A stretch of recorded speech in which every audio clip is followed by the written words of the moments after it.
사도행전 10장 36절부터 43절 말씀 제가 봉독합니다. 만유의 주 되신 예수 그리스도로 말미암아 화평의 복음을 전하사 이스라엘 자손들에게 보내신 말씀, 곧 요한이 그 세례를 반포한 후에 갈릴리에서 시작하여 온 유대에 두루 전파된 그것을 너희도 알거니와, 하나님이 나사렛 예수에게 성령과 능력을 기름 붓듯 하셨음에 그가 두루 다니시며 선한 일을 행하시고 마귀에게 눌린 모든 사람을 고치셨으니 이는 하나님이 함께 하셨음이라. 우리는 유대인의 땅과 예루살렘에서 그가 행하신 모든 일의 증인이라.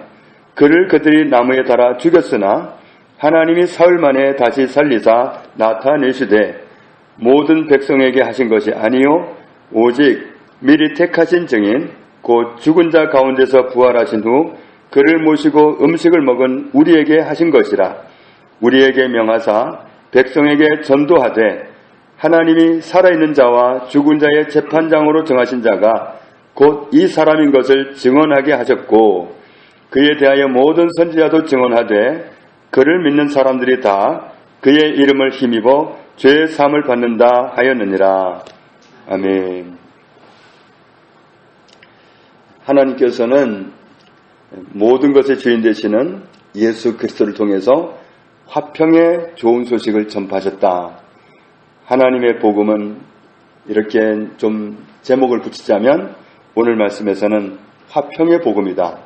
화목하자, 화목하게 지내자 하는 그런 복음이다. 이스라엘 자손들에게 보내신 말씀, 세례 요한이 세례를 베푼 후에 갈릴리에서부터 시작돼가지고 모든 유대 땅으로 전파된 그 말씀을 여러분도 알고 있습니다.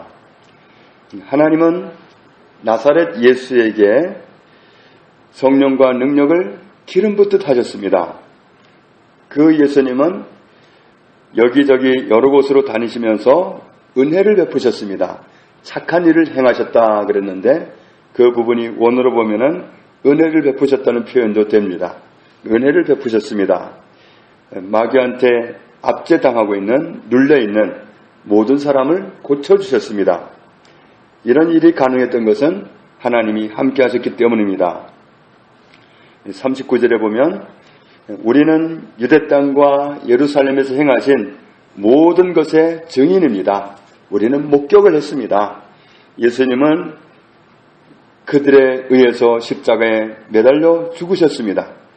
그런데 하나님은 세 번째 날에 죽으신 분을 일으키셔서 부활하신 주님을 온 세상에 나타내셨습니다. 41절에 보면 모든 백성에게 드러내신 게 아니다. 부활하신 예수님을 미리 임명했던 증인, 사도들을 말하는 거죠. 죽으신 분이었다가 부활하신 후에 그분과 함께 먹고 함께 마시고 그렇게 했던 그 제자들에게 모습을 드러내셨다. 그리고 42절에 보면 우리에게 명령하셨습니다. 뭘 명령하셨느냐면 백성들에게 전도하라고. 그런데 이 전도하라는 말이 원어로 보면 고지하다, 알리다, 선포하다 그런 뜻입니다. 너희는 백성들에게 알려줘라, 고지해라, 선포해라. 뭘 말해주느냐면 하나님께서 살아있는 사람들과 이미 죽어있는 사람들을 심판하실 분이 바로 이분이다. 하나님은 하나님이 마지막에 가서 심판하는 게 아니라 이 예수님을 통해서 심판하신다. 마침내 세상을 심판하실 분이 바로 이 예수님이란 사실을 증거해 줘라. 그래서 예수님과 어떤 관계를 맺어야 되는지를 알게 해주라는 말씀이죠. 43절에 보면 예수님에 대해서 그동안의 모든 선지자가 증거해온 게 뭐냐 하면 그를 믿는 모든 사람이 그분의 이름을 통해서 죄를 용서받는다고 증거해왔다. 36절 말씀대로 만유의 주인 되시는 예수 그리스도를 통해서 하나님과 화목하게 되는 기쁜 소식을 하나님께서 우리에게 주셨습니다.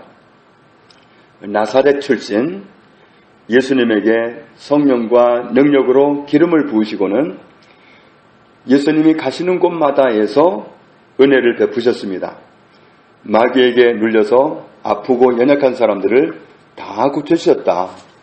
모든 연약함, 아픔, 질병 이런 것은 눌리는 거다. 마귀한테 눌리는 거다. 그런데 예수님은 가는 곳마다 그 눌려있는 사람들을 자유케 해주셨다. 고쳐주셨다. 사람들은 그 예수님을 십자가에 매달아 죽게 했지만 하나님은 사흘 되던 날에 예수님을 다시 살리셨습니다. 그리고 그 예수님은 정말 우리에게 부탁하시기를, 우리에게 그분이 어떤 분이라는 사실을 드러내기를 원하셨느냐 하면 이 사실을 알려주어라. 세상 끝에 세상을 심판하실 심판주가 바로 이분이시다. 예수님은 온 세상을 심판하실 심판주이시다. 그리고 43절에 또 한 가지, 예수님을 믿는 사람들은 예수님의 이름을 힘입어서 죄의 사함을 받는다. 그러니까 예수님은 우리를 살리려고 오셨고 구원하기 위해서 오셨고 죄를 해결해 주기 위해서, 죄를 용서해 주시기 위해서 오셨습니다. 죄가 있으면 하나님과는 단절이 되고 그리고 마귀에게는 눌리게 됩니다. 마귀에게 눌리면 인위적으로는 벗어날 수가 없습니다. 타락한 사람은 이미 힘을 잃어버렸기 때문에 삼손이 비밀을 드러내고 나서 힘을 잃었던 것처럼 타락한 사람은 마귀에게 눌리게 되면 벗어나지를 못합니다.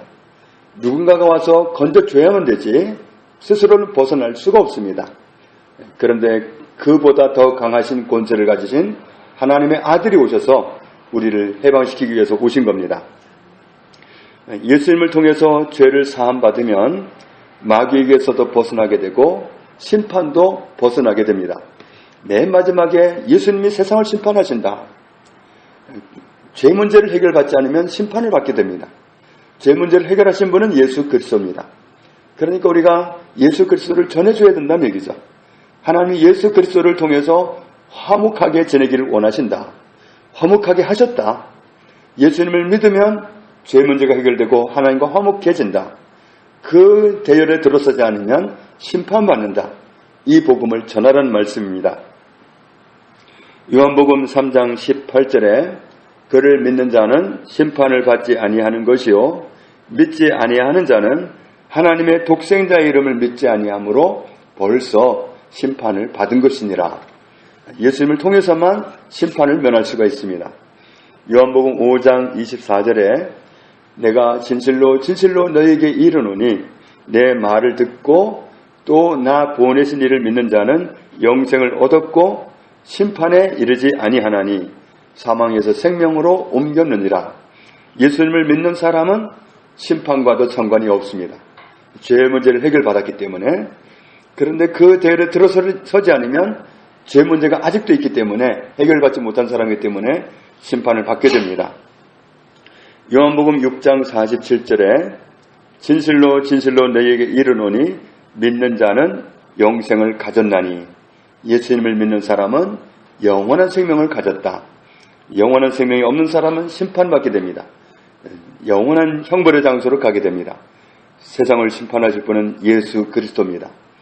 예수님은 화목하게 하려고 오셨고 우리와 하나님과의 사이를 화목하게 하려고 자기를 화목제물로 내어주신 분입니다. 화목제물이 돼서 자기를 통해서 구원받게 하신, 자기를 통해서 하나님과 화목하게 하신 예수 그리스도, 그 예수님을 모셔드린 사람은 하나님과 이미 화목하고 그리고 심판도 안 받고 영생을 얻습니다. 그런데 거기에 참여하지 못하면 곤란하다는 사실을 세상 사람으로 하여금 알도록 전해줘야 된다는 거죠. 하나님과 화목하지 못하면 망하는 겁니다. 로마서 3장 25절에 이 예수를 하나님이 그의 피로서 믿음으로 말미암는 화목제물로 세우셨으니 하나님은 예수 그리스도를 화목제물로 내주셨습니다. 우리와 하나님과 화목하지 못한 그 문제를 해결하는 화목제물이 되신 겁니다. 로마서 5장 10절에 곧 우리가 원수 되었을 때에 그의 아들의 죽으심으로 말미암아 하나님과 화목하게 되었은즉 화목하게 된 자로서는 더욱 그의 살아나심으로 말미암아 구원을 받을 것이니라. 그뿐 아니라 이제 우리로 화목하게 하신 우리 주 예수 그리스도로 말미암아 하나님 안에서 또한 즐거워하느니라. 우리는 하나님의 아들이 화목하게 하기 위해서 화목 제물이 되셨기 때문에 화목 제물이 되신 예수 그리스도를 모시고 있는 사람은, 그분을 받아들인 사람은 하나님과 이미 화목합니다. 그리고 그 예수 그리스도와 함께 즐거워하면서 살아가게 되는 겁니다. 골로새서 1장 22절에 이제는 그의 육체의 죽음으로 말미암아 화목하게 하사 너희를 거룩하고 흠없고 책망할 것이 없는 자로 그 앞에 세우고자 하셨으니, 요한일서 4장 10절에 사랑은 여기 있으니 우리가 하나님을 사랑한 것이 아니요 하나님이 우리를 사랑하사 우리 죄를 속하기 위하여 화목 제물로 그 아들을 보내셨습니다. 화목 제물로 오신 예수님, 그 예수님 때문에 우리가 하나님과 화목하게 되었습니다. 그래서 예수님을 모신 사람은 화목하고 안 모셔드린 사람은 화목하지 않습니다. 화목하지 않으면 심판을 받게 되는데 심판하실 분이 예수 그리스도입니다. 결국은 예수 그리스도를 내 편으로 만들면 영생을 얻고 심판을 면하는데, 내 편으로 모셔드리지 않으면 예수님에게 오히려 심판을 받게 되는, 망하게 되는 그런 곤란한 자리에 있게 되기 때문에 우리에게 복음을 전하라는 겁니다. 오늘 말씀을 통해서 우리에게 주시는 말씀은 화평의 복음입니다. 화목하기를 원하시는 하나님의 메시지입니다. 하나님 화목하기를 원하십니다. 화목하기를 원하시는데 우리는 하나님과 좋은 관계를 맺는 삶을 살지 못했습니다. 그런데 그런 불편하게 해드렸던 모든 죄를 위해서 예수님이 화목 제물이 되셨고, 그 예수님 때문에 우리는 하나님과 화목하게 이미 되었습니다.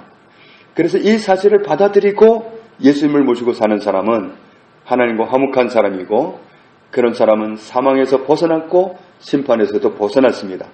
죄의 문제를 그분의 이름으로 사함받았기 때문입니다. 그런데 그 예수님이 없다면 곤란한 거죠. 모든 문제가 아무것도 해결이 안 된 거고, 하나님과도 원수관계고 불편하고 사망에도 이르게 되고 심판도 받게 되고 아무것도 혜택을 받지 못하는 그런 불상사가 기다리고 있는 겁니다. 세상살이가 전부가 아니라 정말 이 땅에 사는 기간은 너무도 짧고, 영원한 삶을 천국에서 보내느냐 지옥에서 보내느냐, 이 문제는 하나님과 화목하냐 화목하지 못하냐 그겁니다. 그런데 하나님과 화목한 그것은 예수 그리스도가 화목 제물이 되셔서 이루어 놓으신 은혜이기 때문에 그 은혜를 받아들이기만 하면, 믿기만 하면 우리는 이미 하나님과 화목합니다. 화평의 복음, 화평의 복음을 전하기 원하십니다. 우리에게 화목하게 하는 말씀을 부탁하셨다. 화목하기를 원하신다는 말씀을 전해주란 말입니다. 이미 화목 제물이 되신 예수 그리스도를 통해서 하나님 모든 사람에게 길을 열어놓으셨습니다. 모든 사람을 사실은 이미 정결하게 해놓으셨습니다. 모든 죄를 이미 다 도말하셨습니다. 이미 사망에서 생명으로 옮겨 놓으셨습니다. 예수 그리스도가 화목 제물이 되신 그 은혜 위에서 이루어진 은혜입니다. 이걸 받아들이기만 하면, 이 사실을 믿기만 하면 하나님과 화목하게 되는데, 이 화평의 복음을 우리를 통해서 알지 못하는 사람들에게 계속 전하기를 원하시기 때문에 우리가 화평의 복음을 맡은 사람으로서 이 복음을 증거하는 도구로 쓰임받고 하나님께 영광 돌릴 수 있기를 주님의 이름으로 축복합니다. 아버지 하나님, 감사합니다. 우리의 삶은 하나님과 원수 관계를 만들었습니다. 그러나 우리와 화목하기를 원하셔서 예수 그리스도를 화목 제물 삼으시고 그의 희생을 통해서 우리를 이미 하나님과 화목하게 해주신 것을 감사합니다.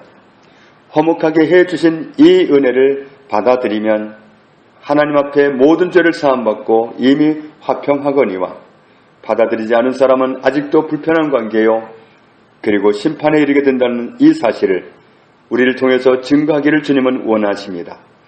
말하자면 화평의 복음을 전하기 원하시는 주님, 화평의 복음을 더욱 선명하게 깨닫게 해주시고 화평의 복음을 어떻게 하면 지혜롭게 증거할지, 각 사람에게 또 상황에 맞도록 잘 증거할 수 있을지, 때마다 만남마다 기회가 될 때마다 성령님 은혜를 주셔서 화평의 복음을 잘 증거하게 하시고 소임을 다할 수 있도록 축복하시고 하나님께 열매를 드릴 수 있도록 은혜를 주옵소서.